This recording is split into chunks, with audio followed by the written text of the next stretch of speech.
नमस्कार दोस्तों।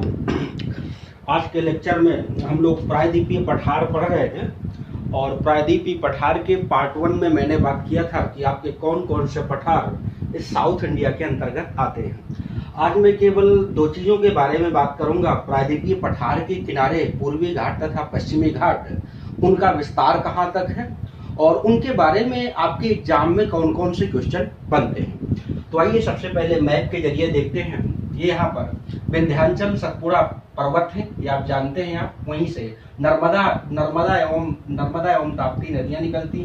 तो यहाँ से ताप्ती नदी से आप शुरू करेंगे तो ताप्ती नदी के मुहाने से ही ये पूर्वी घाट, ये पश्चिमी घाट शुरू हो जाता है। तो यहाँ पर ताप्ती नदी निकलेंगे और ताप्ती नदी से प्रारंभ होता है आपका यहाँ पर वेस्टर्न घाट।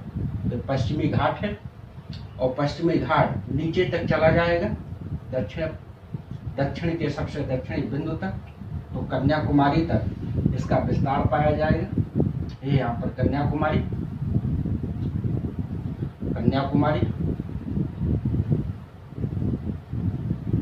तो इतनी चीजें आप पहले यहाँ पर मैप में क्लियर करिएगा। इस पश्चिमी घाट का ही दूसरा नाम क्या है, तो इसको हम सह्याद्री पर्वत के नाम से भी जानते हैं। तो पश्चिमी घाट का दूसरा नाम क्या है, तो सह्याद्री पर्वत।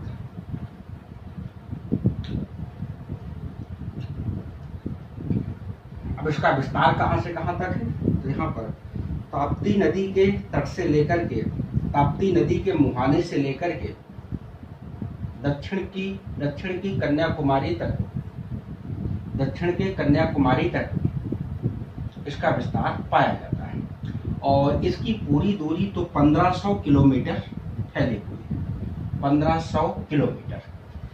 और गोवा के पास से आप आएंगे तो गोवा के पास से एक रेखा जाती है 16 डिग्री अक्षांश रेखा। और ये 16 डिग्री अक्षांश रेखा ही क्या करती है, सह्याद्री पर्वत को दो भागों में बांट देती है। इसके ऊपर का हिस्सा यहाँ पर उत्तरी सह्याद्री के नाम से जाना जाएगा, उत्तरी सह्याद्री के नाम से जाना जाएगा। और इसके नीचे का हिस्सा ये दक्षिणी सह्याद्री के नाम से जाना जाएगा, दक्षिणी सह्याद्री। उत्तरी सह्याद्री की सर्वोच्च चोटी महाराष्ट्र की कालसुबाई है। तो महाराष्ट्र राज्य में पड़ने वाली कालसुबाई उत्तरी सह्याद्री की सबसे ऊंची चोटी मानी जाती है, कालसुबाई। और दक्षिणी सह्याद्री की सबसे ऊंची चोटी कुद्रेमुख है, कुद्रेमुख तो कर्नाटक में है, कुद्रेमुख कर्नाटक में। इतनी चीजें आप क्लियर कर पा रहे होंगे। और कालसुबाई कहाँ है, महाराष्ट्र में, कालसुबाई महाराष्ट्र में, कुद्रेमुख कर्नाटक में। अब देखिए पश्चिमी घाट आकर के यहाँ पर नीलगिरी पहाड़ी है। मैं इसको पूरा विस्तार को और डिटेल से कर रहा हूँ, इतना बैठा करके। यहाँ पर आपकी नीलगिरी पहाड़ी है, तो नीलगिरी पहाड़ी से ही इसका मिलन बिंदु माना जाता है। और नीलगिरी पहाड़ी आपकी 3 राज्यों में फैली है। नीलगिरी पहाड़ी केरल, कर्नाटक तथा तमिलनाडु राज्यों में आपकी विस्तारित है। और यहीं से निकला हुआ है ये पूर्वी घाट आपका ऊपर की ओर जाएगा, यहाँ से पूर्वी घाट जाएगा। तो पश्चिमी घाट को देख पा रहे होंगे। पश्चिमी घाट आपका समानांतर है, बीच में कहीं पर भी कटाव नहीं है। लेकिन पूर्वी घाट में बीच से कटा हुआ है, क्योंकि यहाँ से कावेरी, गोदावरी, कृष्णा नदियां निकल करके और पूर्वी घाट को बीच में काटेंगे। तो इतना आप समझ पा रहे होंगे। ये आपका पूर्वी घाट कटा हुआ है और अवशिष्ट पर्वत के रूप में प्राप्त होता है। तो पूर्वी घाट एक प्रकार का अवशिष्ट पर्वत भी है और साथ में हॉट स्पॉट में भी इसकी गिनती आती है। तो अवशिष्ट पर्वत हो गया है। नीलगिरी पहाड़ी के बारे में आपको पता है कि यह 3 राज्यों में है और इसकी सबसे ऊंची चोटी है दोदा बेट्टा, इसकी सबसे ऊंची चोटी है।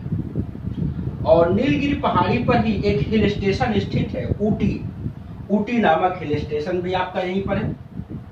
तो ऊटी हिल स्टेशन, और इसी का दूसरा नाम क्या है, ऊटी हिल स्टेशन का कोई बताए, उटक मंडलम।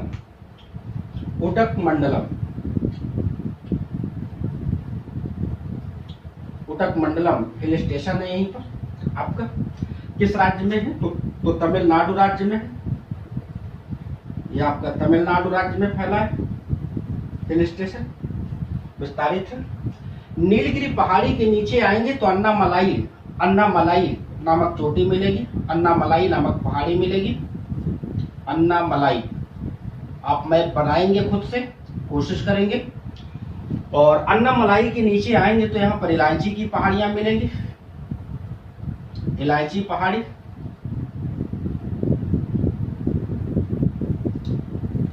अन्नामलाई फिर इलायची के नीचे आएंगे तो कार्डामम पहाड़ी मिलेंगी, ये आपकी कार्डामम पहाड़ी है, कार्डामम पहाड़ी। कार्डामम के नीचे आएंगे तो नागरकोइल पहाड़ी मिलेगी, नागरकोइल पहाड़ी सबसे नीचे।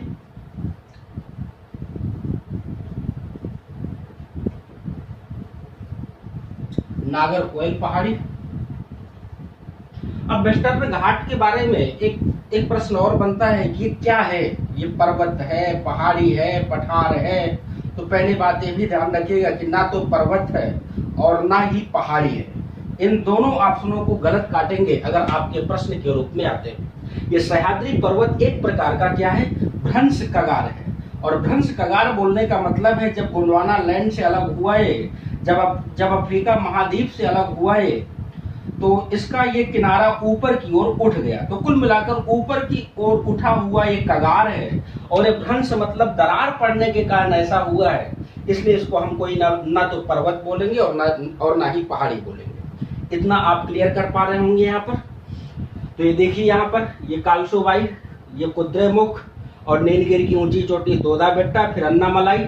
अन्नामलाई की सबसे ऊंची चोटी है यहाँ पर अनाई मुदी, और अनाई मुदी चोटी ही साउथ इंडिया की सबसे ऊंची चोटी मानी जाती है, अनाई मुदी चोटी। तो ये भी आप क्लियर कर पा रहे होंगे। अब देखिए महाराष्ट्र में आए तो महाराष्ट्र में आपको एक गैप दिखाई देगा वेस्टर्न घाट में, जिसको हम थाल घाट के नाम से जानते हैं, थाल घाट। और थाल घाट क्या करता है? ये आपका मुंबई को नासिक से जोड़ने का काम करता है। तो थाल घाट किसको किसको जोड़ता है? मुंबई तथा नासिक को। और कहाँ पड़ता है? तो सह्याद्री पर्वत माला में पड़ता है। सह्याद्री पर्वत बोल रहा हूं लेकिन ये पर्वत नहीं है, ये क्या है? एक प्रकार का भ्रंश कगार है। चलिए अच्छा, थाल घाट के आगे आइएगा तो थाल घाट के बाद आपका मिलेगा भोर घाट। भोर घाट, भोर घाट किसको किसको जोड़ता है? मुंबई तथा पुणे को आपस में जोड़ता है, और ये भी आपका महाराष्ट्र में। अब आप आएंगे नीचे केरल राज्य में। केरल में नीलगिरी तथा अन्नामलाई पहाड़ी के बीच में एक गैप पाया जाता है, नीलगिरी एवं अन्नामलाई पहाड़ी के बीच, और इसका नाम क्या है? तो पाल घाट के नाम से जाना जाता है, पाल घाट। और पाल घाट किसको किसको जोड़ता है? तो कोच्चि को चेन्नई से जोड़ता है, कोच्चि को चेन्नई से जोड़ता है। और इसके बाद और नीचे आएंगे तो इधर यहाँ पर इलायची नागरकोइल पहाड़ी के ऊपर सेनकोटा दर्रा है, सेनकोटा दर्रा। और सेनकोटा दर्रा किसको किसको जोड़ता है? तो ये आपका तिरुवनंतपुरम को मदुरई से जोड़ता है, अर्थात त्रिवेंद्रम को मदुरई से जोड़ने का काम करता है। तो इतनी चीजें आपके पश्चिमी घाट के अंतर्गत आती है जिनको आपको जानना चाहिए। एक बार ये जो मैंने गैप बताए हैं, थाल घाट, भोर घाट, पाल घाट, सेनकोटा दर्रा, इनको आप एक साथ लिखने की कोशिश करिएगा ताकि आपके दिमाग में बैठ जाए। लोकेशन तो क्लियर कर पा रहे होंगे आप। देखें इधर थाल घाट, भोर घाट, पाल घाट, पाल घाट, सेनकोटा दर्रा। तो ये दोनों कहाँ हैं? ये दोनों केरल राज्य में है। केरल तथा तमिलनाडु के शहरों को आपस में जोड़ेंगे, और ये दोनों महाराष्ट्र राज्य में है। और थाल घाट किसको किसको जोड़ता है? तो मुंबई को नासिक से जोड़ता है, मुंबई को नासिक से जोड़ता है। और भोर घाट किसको जोड़ता है? मुंबई को पुणे से जोड़ता है, मुंबई को पुणे से जोड़ता है। फिर पाल घाट किसको जोड़ता है? तो कोच्चि को चेन्नई से जोड़ता है, कोच्चि को चेन्नई से जोड़ता है। श्रीहरिकोटा दर्रा किसको जोड़ता है? त्रिवेंद्रपुरम या त्रिवेंद्रम को मदुरई से जोड़ता है। इतनी चीजें आपको इसके बारे में याद रखना है। और दोस्तों आप जानते हैं कि शांत घाटी जो भारत का जैव विविधता वाला केंद्र है केरल में, वो भी आपका वेस्टर्न घाट के अंतर्गत आता है। और यहाँ पर जो है ईस्टर्न घाट या पूर्वी घाट एक प्रकार का हॉट स्पॉट के रूप में गिना जाता है। तो इतनी बातें आप यहाँ पर क्लियर कर पा रहे होंगे। अब आइए दूसरे के बारे में बात करते हैं। तो ये रहा यहाँ पर जो वेस्टर्न घाट के बारे में।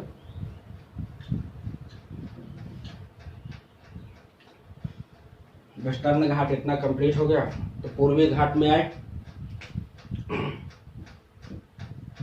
पूर्वी घाट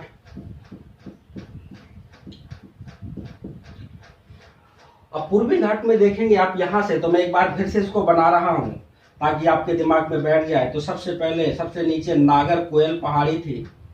नागरकोयल पहाड़ी के ऊपर आइए तो कार्डामम पहाड़ियां थी। कार्डामम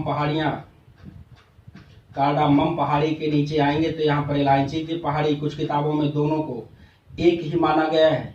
इलायची एवं कार्डामम पहाड़ियां दोनों आपकी एक मानी जाती हैं। आइए दोस्तों उसके आगे क्लियर करते हैं। तो मैंने कहा था कि पूर्वी घाट को हमें और अच्छे से क्लियर करना है। तो दक्षिण से ऊपर की ओर चल रहे हैं तो नागरकोलम, फिर कार्डामम और इलायची पहाड़ियां मिलेंगी। और इलायची के बाद ऊपर आएंगे तो यहाँ पर अन्नामलाई पहाड़ी मिलेगी। जब आप मैप में देखेंगे तो सारी चीजें आपको दिखाई देती चली जाएंगी। अन्नामलाई के ऊपर आएंगे तो नीलगिरी पहाड़ी, मैंने बताया था नीलगिरी पहाड़ी यहाँ पर दिखाई देगी।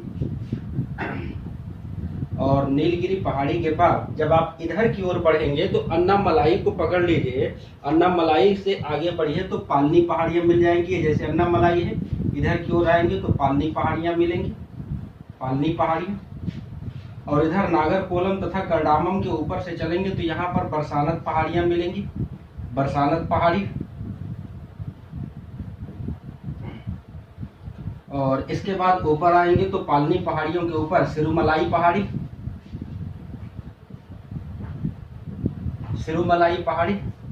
और सिरुमलाई पहाड़ी के ऊपर आएंगे तो पंचमलाई पहाड़ी मिलेगी, पंचमलाई पहाड़ी, पंचमलाई पहाड़ी। पंचमलाई पहाड़ी के ऊपर आएंगे तो पंचमलाई के बाद आपका आ जाएगा सेवराय पहाड़ी, सेवराय। इसके बाद जावड़ी पहाड़ी, और जावड़ी के बाद नगारी पहाड़ी या नागरी पहाड़ी।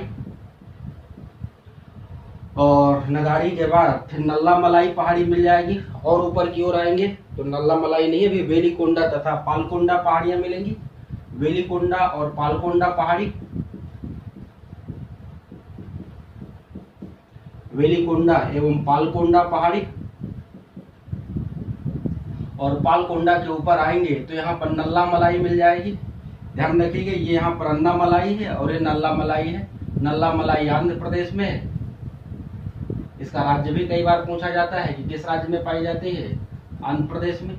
और ऊपर आएंगे तो महेंद्रगिरी नामक उड़ीसा में चोटी मिलेगी, महेंद्रगिरी, जो इस घाट की सबसे ऊंची चोटी मानी जाती है। कई किताबों में यहाँ पर जो है ईस्टर्न घाट की सबसे ऊंची चोटी विशाखापत्तनम को दिया गया है। लेकिन आपके पेपर में जितनी बार डिस्कस किया गया है वो प्रश्न यही आया है कि महेंद्रगिरी चोटी कहाँ है, तो आपके उड़ीसा में है। इस प्रश्न को भी आपको दिमाग में रखना है। तो इतनी बातें आपको इससे संबंधित याद रखना है कि पूर्वी घाट में हमें कौन कौन सी पहाड़ियों को देखते हैं और उसका क्रम कौन सा है। तो इतना आप क्लियर कर लेंगे।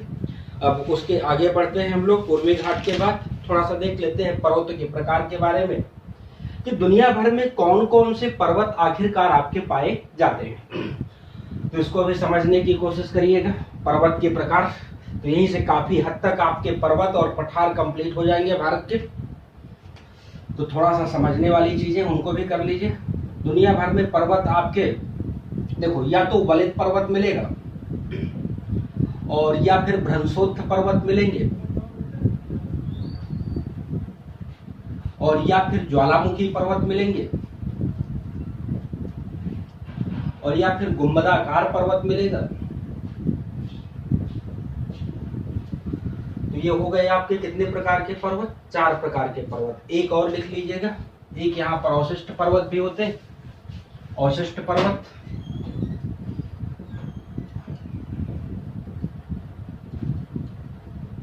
अवशिष्ट पर्वत। तो इतने प्रकार के पर्वतों के बारे में हमें समझना है यहाँ पर। तो देखिए पहले, जैसे आप जानते हैं कि जो ये धरती की सबसे ऊपर की लेयर है, इसी को हम क्या बोलते हैं? लिथोस्फीयर के नाम से जानी जाती है, स्थल मंडल के नाम से जानी जाती है। और ये स्थल मंडल छोटे छोटे टुकड़ों में बटा हुआ है, जिसको हम क्या बोलते हैं? प्लेट बोलते हैं। और ये प्लेटें आपकी 2 प्रकार की हो सकती हैं, या तो महाद्वीप से बनी होंगी या फिर महासागर से बनी होंगी। तो एक प्लेट यहाँ पर महाद्वीपीय प्लेट कहलाएगी और दूसरी आपकी महासागरीय प्लेट कहलाएगी। तो महाद्वीप और महासागरीय प्लेटें, और ये प्लेटें यहाँ पर जो है कैसे गति करती हैं? तो या तो पास पास आ रही होंगी, या फिर दूर दूर जा रही होंगी, या फिर एक प्लेट दूसरे के किनारे से आगे बढ़ रही होगी।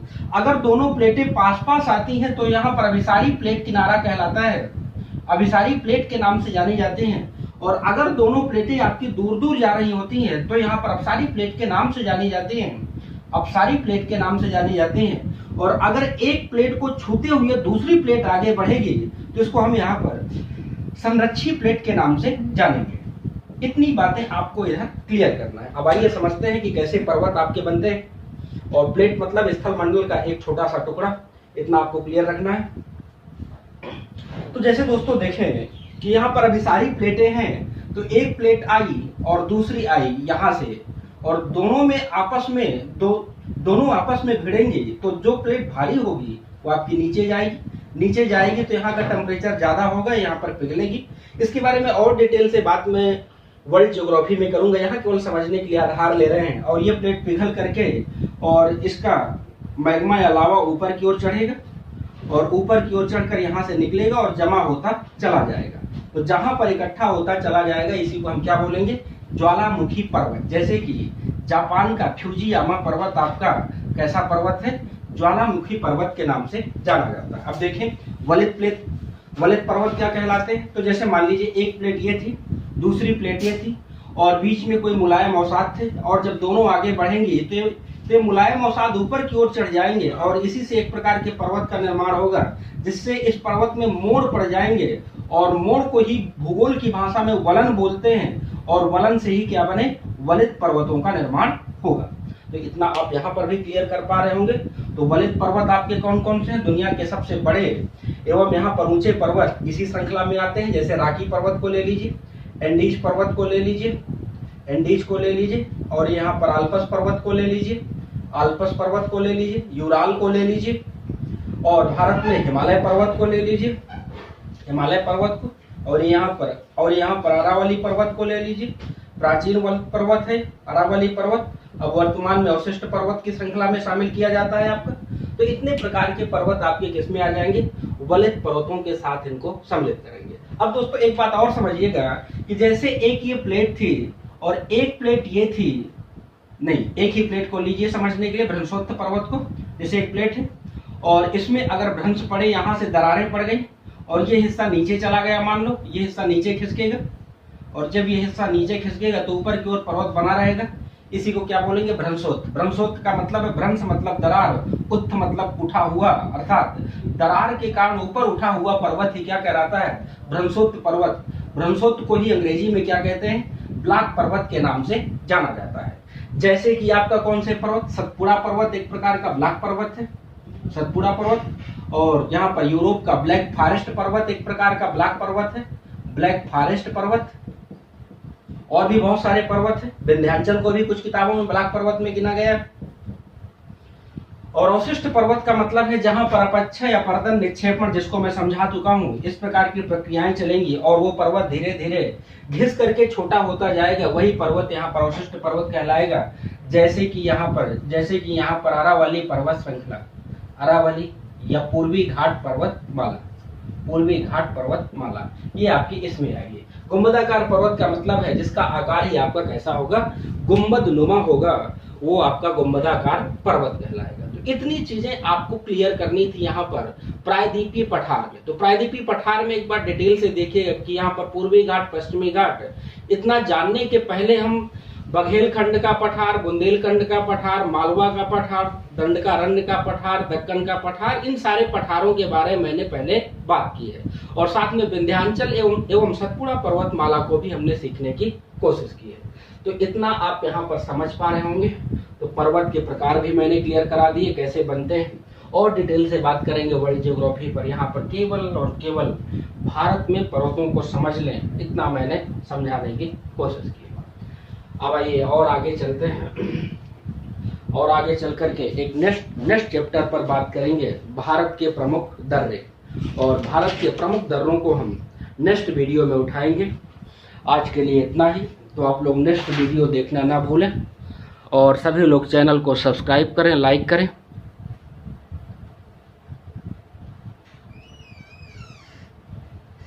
अरे साला।